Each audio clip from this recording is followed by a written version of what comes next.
आ जाओ देखो a बराबर 5, d बराबर 3, an बराबर 50, n पूछा और s।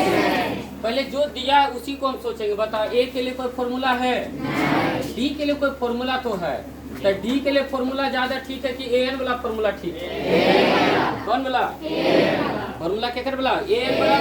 तो हम an का फॉर्मूला लगा लेते हैं। बताइए an का क्या होता है? a प्लस, नहीं तो चलो an बराबर सीधे 50 लिखा है तो 50 लिखें।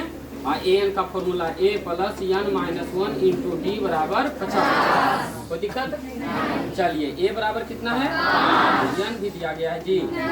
d कितना है? बराबर 50। कोई दिक्कत है? तो 5 को पहले ले जाएंगे कि पहले 3 को? तो यहाँ n माइनस 1 इंटू 3 हो गया। ये देखिए 5 50 हो गया। ये 5 प्लस में उधर जाके इधर क्या बचेगा? बताइए कितना बचा? 3 से टाइम बाद में 15 हो गया ने। इधर क्या बचा? इधर 15। उधर 1 जाके जुटेगा क्या हो गया? यानी कुल मिला के पदों की संख्या कितना आ गया? यानी n का वैल्यू तो आ गया। किसका और किसका वैल्यू पूछा है? तो यस n का वैल्यू पूछा है।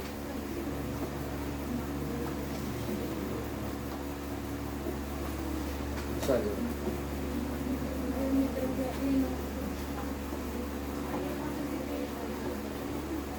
हो गया क्लियर? ला लेना। अब Sn का मान, Sn का फॉर्मूला क्या होता है? n by.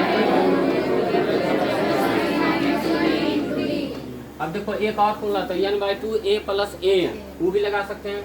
अब यस हो गया। बताइए n का वैल्यू कितना आया है? तो यहाँ लिखेंगे 16। ये हो गया 16 बटे 2 इंटू a का वैल्यू क्या है? यहाँ a का वैल्यू देखो लिखा हुआ है 5, तो 5 प्लस n माइनस 1, तो n 16 माइनस 1, ये तो को निकाले 16। और d कितना है? डालो यहाँ पर देखो 3। ठीक है चलिए तो 2 8 कितना हो गया? 16 और 2 5 बताइए 16 में से गया 15 गुना 3। आ जाओ 8 है 10 प्लस 15 यहाँ 8 ब्रैकेट हटा गुना 45 कितना हो गया? ये आंसर हो गया है? ऐसे आंसर नहीं लिखना है। ठीक है अब नीचे जगह तो नहीं है तो हम लोग क्या करेंगे? इसका मतलब ये नहीं कि इस तरह से पैराग्राफ बनाना है। आप पूछा था n का वैल्यू आ गया 16 और यानी 16 कितना? इस तरह से घेर करके आंसर बगल में लिख देना है कि टीचर जो भी को पीछे करे तो पता चले कि ठीक से लिखा है। ठीक है लिख लीजिए।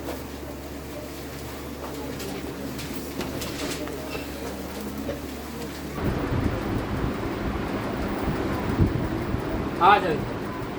अच्छा क्या प्रश्न दिया है? a बराबर कितना? 7 और a 13 बराबर कितना है? d पूछा है ना। अच्छा a 13 को हम क्या लिख सकते हैं?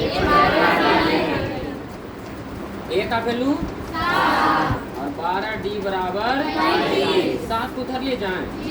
सही 35 से 7 प्लस उधर जाके इन्हें की बचल रहेगा 12d बराबर कितना हो जाएगा?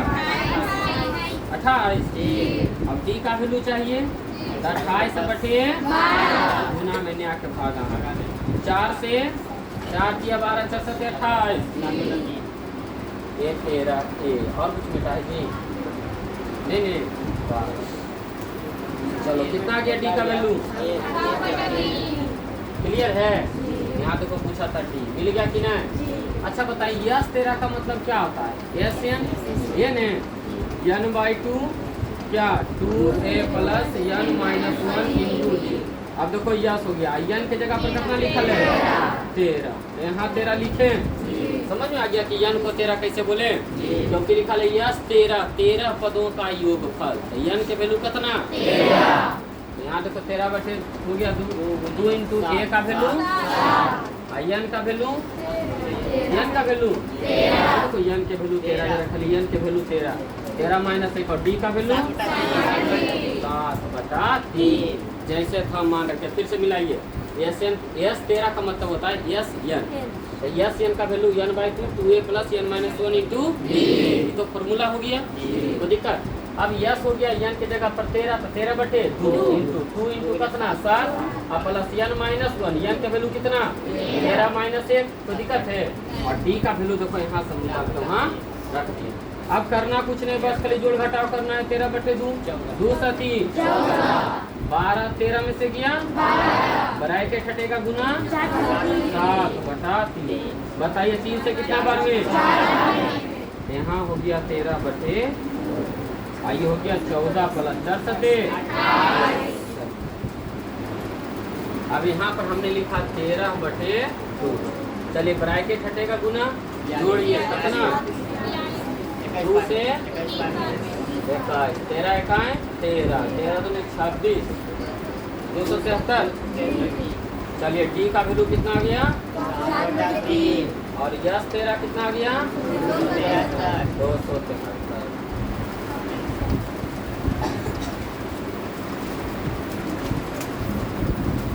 इन्हीं को दिक्कत को बोलिए कितना टाइम हुआ, कौन बोलेगा?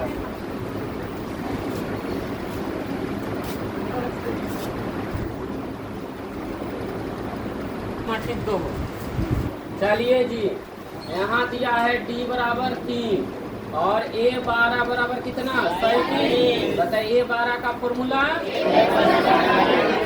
बराबर 37 हो गया।